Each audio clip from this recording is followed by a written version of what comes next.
సంవత్సరం ఎండాకాలంలో ఈసారి బాణుడు తన ప్రతాపాన్ని చూపించబోతున్నాడు అంటున్నారు వాతావరణ నిపుణులు.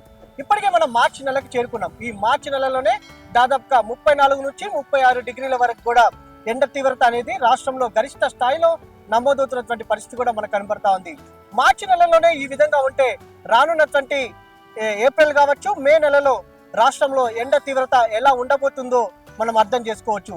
ఇప్పటికే గరిష్ట స్థాయిలో సాధారణం కంటే కూడా 3 నుంచి 4 డిగ్రీల వరకు కూడా ఎండ తీవ్రత అనేది నమోదవుతుందని కూడా వాతావరణ నిపుణులు చెప్తున్నారంటే ఎండ తీవ్రత రాష్ట్రంలో ఏ విధంగా ఉందో అర్థం చేసుకోవచ్చు. మనం ప్రధానంగా హైదరాబాద్ నగరం కావచ్చు, దాంతో పాటుగా ఉత్తర తెలంగాణలో కూడా కొంత ఎండ తీవ్రత అనేది ఎక్కువగా కనిపిస్తున్నటువంటి సందర్భం కూడా మనం చూస్తా ఉన్నాము.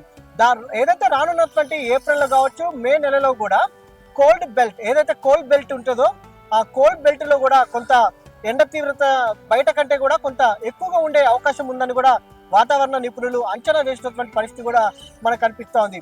ఎండ తీవ్రత ఎక్కువగా ఉన్నా ఎట్ ఏ టైం కొంత ఎలినినో అనేది న్యూట్రల్ స్థితిలో ఉన్నటువంటి నేపథ్యంలో అడపాదడప థండర్స్టార్మ్ యాక్టివిటీస్ తోటి కొంత వర్షం పడే అవకాశం ఉందనేది కూడా ఇది కొంత ఉపశమనం కలిగించే వార్తగా కూడా మనం భావించవచ్చు.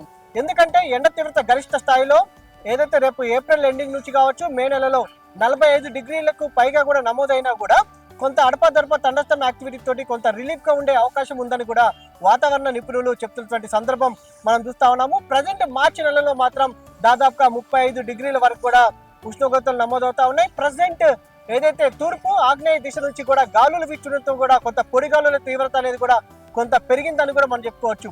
ఏప్రిల్ ఎండింగ్ నుంచి అటు మే వరకు కూడా వడగాలుల తీవ్రత పెరిగే అవకాశం ఉన్నట్టు కూడా వాతావరణ నిపుణులు అంచనా వేస్తా ఉన్నారు. ఇది సమయం టీవీ మీకు అందిస్తున్నటువంటి వెదర్ అప్డేట్స్.